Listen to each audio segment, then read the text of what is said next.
This is probably because many of our boys are growing up without a central male figure that they can look up to, that they can bond with, and that they can emulate. So inevitably, they are forced to look outside the home for a substitute father role model. And 9 times out of 10, because of their age and their vulnerability and their circumstance, that substitute role model that they turn to will be the wrong one. The ones that have swag, the Yahoo boys, as my son would say. These, in short, are the role models that they are looking at. These are the ones who reinforce negative societal behaviors and values. This is a travesty of an unfolding tragedy for us. Why have I spent the time talking about fatherless homes and the impact that it has on our children? Well, the truth of the matter is that an irresponsible boy tends to become an irresponsible man. And it is therefore a vicious cycle. If you plant cocoyam, you cannot harvest plantain. It affects not only our homes and our culture, our cultural and traditional values and structure, but it permeates the very strength of our regional economy as well. The consistent hard work and mental vigor needed to build a solid regional economic base in the Niger Delta becomes completely eroded. And once our economic base is eroded, we become, as a group, less significant in relation to our country's national discourse. There are no shortcuts to working your way up the ladder of life. Progressing in life, in work, and in relationships, marital or otherwise, is always dependent on consistent effort and on hard work. As we create more responsible young men and women, we will generate more responsible fathers, which in turn will engender a more sustainable society and build a greater nation of successful Ijaw men and women. And to do this, we need to go back to the fundamentals. We need to focus inwards and recreate the strong family bonds centered around a physically involved and socially present father. This will help to rebuild our Ijaw nation up once again, starting from the core bedrock of reconstituted, solid, incontrovertible family values.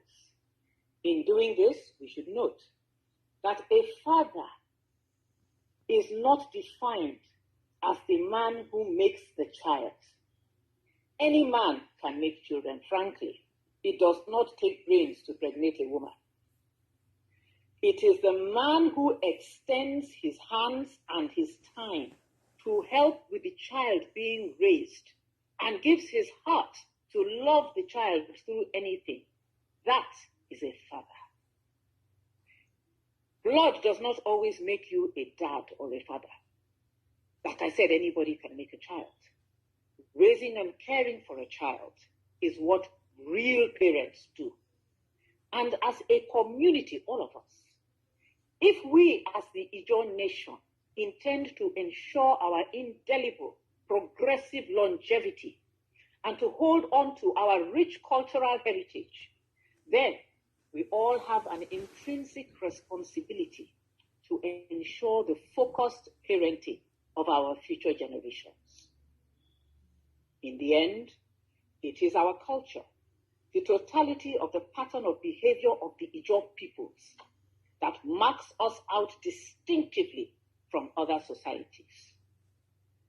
Let me point out that coming from a fatherless home does not always of itself necessarily create negative outcomes. No, not at all. There are many examples of well-known national and global figures, and also of not so well-known people who came from fatherless homes, and sometimes from both fatherless and motherless homes, who have actually done very well for themselves in the struggle of life. President Obama and President Bill Clinton of the United States of America, they both grew up in fatherless homes. The world-renowned Hollywood actor Eddie Murphy was raised solely by his mother. There are many examples of this. There are also a number of noteworthy Nigerians who were raised by their mothers and grandmothers, and they have done very well for themselves. However, these are exceptional cases. They are not necessarily the norm. It also has to be strongly noted that many single mothers have worked amazingly hard to raise notable and successful children in the Ijaw nation, in Nigeria, and in the world as a whole. Now, at this juncture, I would like to speak for a few moments to my Ijaw women, because I have only about 22 minutes or 23 to speak. As I said earlier, our Ijaw women have always been strong women, physically and emotionally, from time immemorial.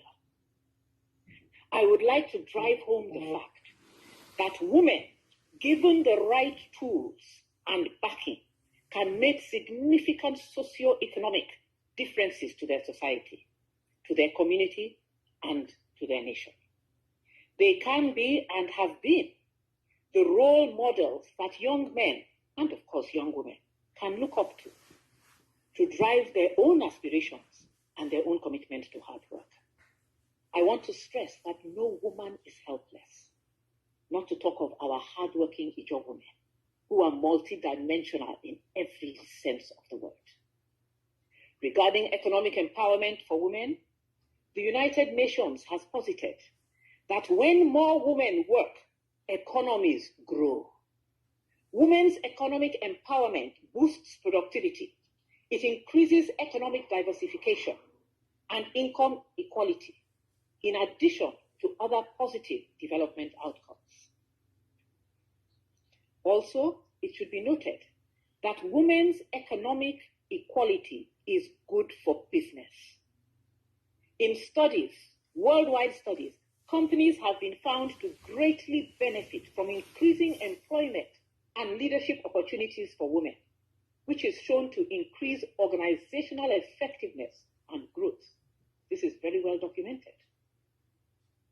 Politics is another area in which women are proven to excel. It is quite striking for me, a study I found which was done in India and published by the Brookings Institute on women legislators and economic performance. In its conclusion, that study posited that women legislators are more effective relative to men at producing economic growth in less developed countries. His Excellency, our own Dr. Goodluck Jonathan, achieved a remarkable near 40% ratio of women to men in his cabinet during his time in office. While we look forward to seeing these sort of ratios again in the not too distant future, as women, we need to prepare ourselves at every level for entry into the political sphere. Let us start with the grassroots level, and find platforms for Ijaw women to get their voices heard and to contribute actively to the political discourse in our land. For our women to be part of the conversation and not just